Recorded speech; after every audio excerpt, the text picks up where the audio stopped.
আসসালামু আলাইকুম। সিরাজগঞ্জের মাটি প্রতিরোধের ঘাঁটি। আমরা সেই প্রতিরোধ দেখেছি জুলাই গণঅভ্যুত্থানের সময়। এই সিরাজগঞ্জে 13 জনের মতো শহীদ রয়েছে। আজকের এই সমাবেশ থেকে সিরাজগঞ্জের শহীদদের এবং সারা বাংলাদেশের জুলাই গণঅভ্যুত্থানের শহীদদের শ্রদ্ধার সাথে আমরা স্মরণ করি, তাদের আত্মার মাগফিরাত কামনা করি।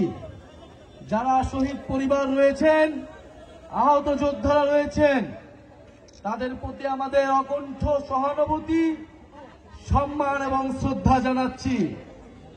প্রিয় সিরাজগঞ্জবাসী,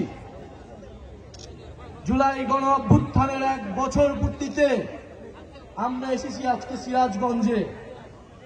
আমাদের সাথে রয়েছে আপনাদের সিরাজগঞ্জের কৃতি সন্তান, আপনাদের সিরাজগঞ্জের ছেলে, আমাদের জুলাই গণঅভ্যুত্থানের অন্যতম সমন্বয়ক মাহিন সরকার। যখন আমরা ডিবি অফিসে ছিলাম, এই মাহিন, রিফাত, কাদের, মাসুদ এরাই কিন্তু গণঅভ্যুত্থান পরিচালনা করেছিল, নেতৃত্ব দিয়েছিল। আপনাদের সিরাজগঞ্জের ছেলে মাহিন সরকারই এই গণঅভ্যুত্থানকে সেই সংকটময় সময়ে নেতৃত্ব দিয়েছিল।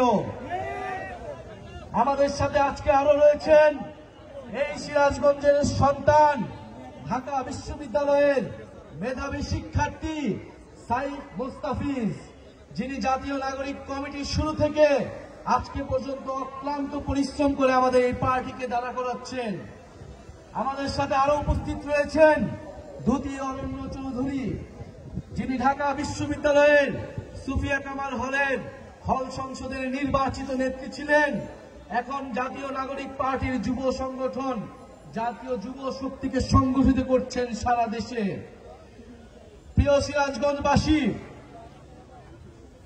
আমাদের পূর্ববর্তী বক্তারা বলে গেলেন, জুলাই গণঅভ্যুত্থানে যে আকাঙ্ক্ষা নিয়ে আমরা নেমে এসেছিলাম, যেই পরিবর্তন আমরা দেখতে চেয়েছিলাম, সেই পরিবর্তন আমরা এখনো দেখতে পাচ্ছি না।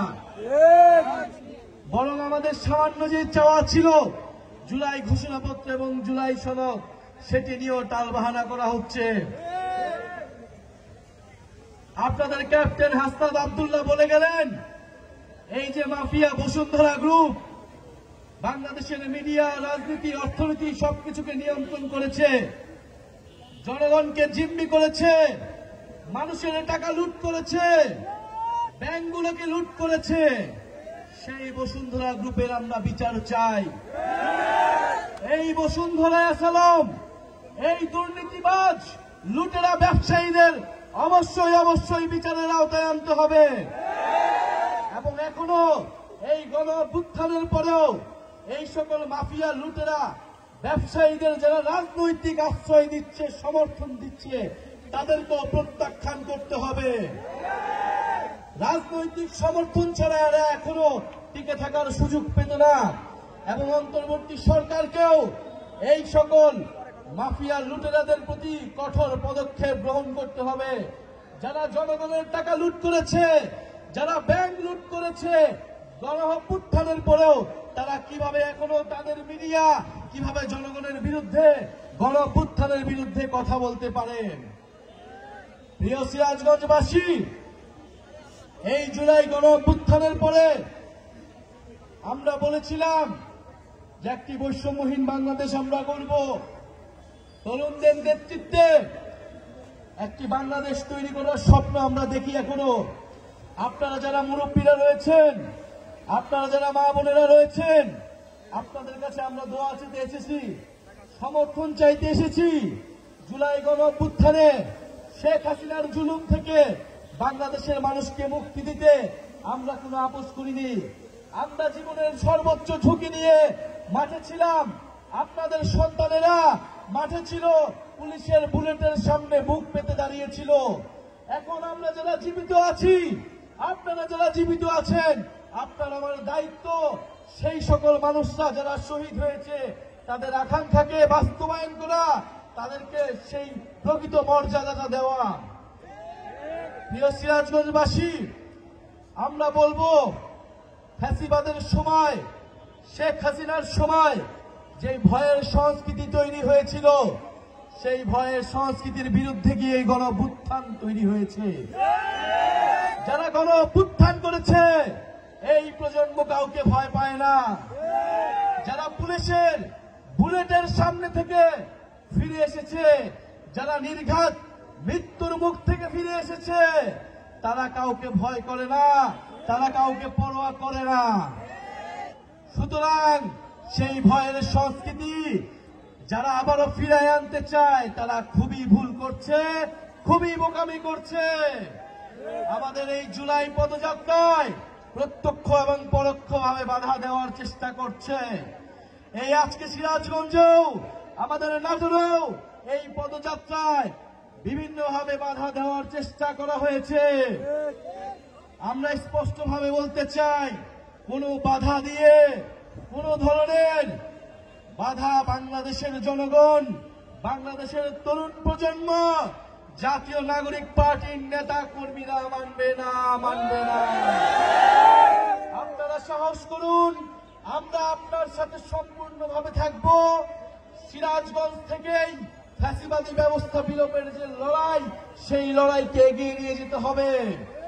আমরা চাই সিরাজগঞ্জ যেভাবে গণঅভ্যুত্থানে পথ দেখিয়েছিল, নতুন বাংলাদেশ পুনর্গঠনের যে লড়াই, সেই লড়াইতেও সিরাজগঞ্জ পথ দেখাবে।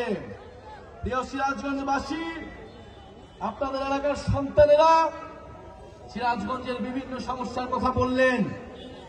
সিরাজগঞ্জের এই যমুনা পাড়ের মাটিতে যে বস্ত্র শিল্পের ঐতিহ্য, যেই তাঁত শিল্পের ঐতিহ্য, সেই ঐতিহ্যকে কিভাবে বছরের পর বছর অবহেলা করা হয়েছে তার কথা বললেন। সেই বস্ত্র শিল্প, সেই তাঁত শিল্প যেটা আমাদের ঐতিহ্য হইতে পারত, আপনার আমার বাংলাদেশের গর্ব হইতে পারত, সেটাকে আমরা বিশ্বের বুকে তুলে ধরতে পারিনি। কিন্তু আমরা চাই আগামী বাংলাদেশে সিরাজগঞ্জের যে শিল্প, সিরাজগঞ্জের যে ঐতিহ্য, সেটাকে আমরা পুরো বাংলাদেশ নয়, পুরো পৃথিবীর বুকে আমরা তুলে ধরব। সিরাজগঞ্জে কর্মসংস্থানের ব্যবস্থা হবে, সিরাজগঞ্জে সুচিকিৎসার ব্যবস্থা হবে, সিরাজগঞ্জে শিক্ষার ব্যবস্থা করতে হবে। আপনারা জাতীয় নাগরিক পার্টির যারা নেতৃবৃন্দ রয়েছে, তাদের প্রতি আস্থা রাখুন। আপনারা নিজেরাই বিবেচনা করুন, নিজেরা যাচাই করে, আমরা বলছি না অন্ধভাবে আমাদেরকে সমর্থন দিন। আপনারা যাচাই করুন তারা আপনার পক্ষের কথা বলছে, তারা বিগত সময়ে ফ্যাসিবাদের বিরুদ্ধে লড়াই করেছে, তারা স্বৈরাচারী হাসিনাকে সরাইছে, তারা এখন হাসিনার জায়গায় বসতে চাচ্ছে না, বরং নতুন ব্যবস্থা তৈরি করতে চাচ্ছে। আপনারা সবকিছু বিচার বিবেচনা করে সমর্থন করুন, এই নতুন দলে অংশগ্রহণ করুন, চাঁদাবাজ ও সন্ত্রাস মুক্ত সিরাজগঞ্জ তৈরি করুন। আরেকটি কথা বলে বিদায় নিতে চাই, আমরা বলেছিলাম গণঅভ্যুত্থানের পরে আমরা নিরপেক্ষ প্রশাসন চাই, নিরপেক্ষ পুলিশ চাই, নিরপেক্ষ আদালত চাই। আমরা দেখেছি বিগত সময়ে এই যে প্রশাসকরা যারা রয়েছেন, তারা একটা দলের এজেন্ডা পালন করতেন, তারা আওয়ামী লীগের এজেন্ডা পালন করতেন। আমরা চাই না এই গণঅভ্যুত্থানের পরেও কোন প্রশাসক কোন দলীয় এজেন্ডা, দলের মুখপাত্র হিসেবে কাজ করুন, বরং জনগণের পক্ষে নিরপেক্ষভাবে কাজ করতে হবে। মানুষের যে নাগরিক সুবিধা, নাগরিক অধিকার, সেটা বাস্তবায়নে সচেষ্ট হতে হবে। প্রিয় সিরাজগঞ্জবাসী, বিচার সংস্কার এবং নতুন সংবিধানের দাবিতে আমরা রাজপথে নেমেছি। ফ্যাসিবাদী ব্যবস্থার বিলোপ ঘটিয়ে নতুন বন্দোবস্ত, নতুন দেশ গড়ার লড়াইয়ে নেমে এসেছি। গণঅভ্যুত্থানে যেমন সিরাজগঞ্জ থেকে শুরু করে বাংলাদেশের প্রতিটি জেলা আমাদেরকে আপনারা সমর্থন দিয়েছিলেন, ছাত্র তরুণরা নেমেছিল। বিচার সংস্কার, নতুন সংবিধানের দাবিতেও আমাদের সকলকে ঐক্যবদ্ধ হতে হবে। আমাদের কি বিচার প্রয়োজন? এই যে গণহত্যা হয়েছে, আপনার সন্তানদেরকে হত্যা করা হয়েছে, গুম করা হয়েছে, বাংলাদেশে আইনা ঘর তৈরি করা হয়েছে, সেই সকল কিছুর বিচার ছাড়াই কি আমরা নির্বাচনের দিকে যাব? আমাদেরকে অবশ্যই বিচার নিশ্চিত করতে হবে, বিচারের রোডম্যাপ দিতে হবে।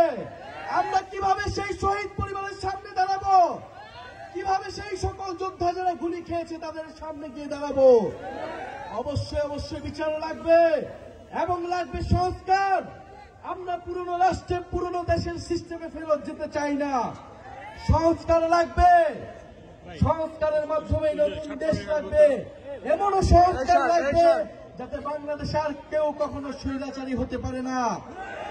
আপনার মানবাধিকার রক্ষা করা হবে, আপনার ভোটাধিকার রক্ষা করা হবে, আপনার মত প্রকাশের অধিকার রক্ষা করা হবে। এরকম সংস্কার আমাদের প্রয়োজন।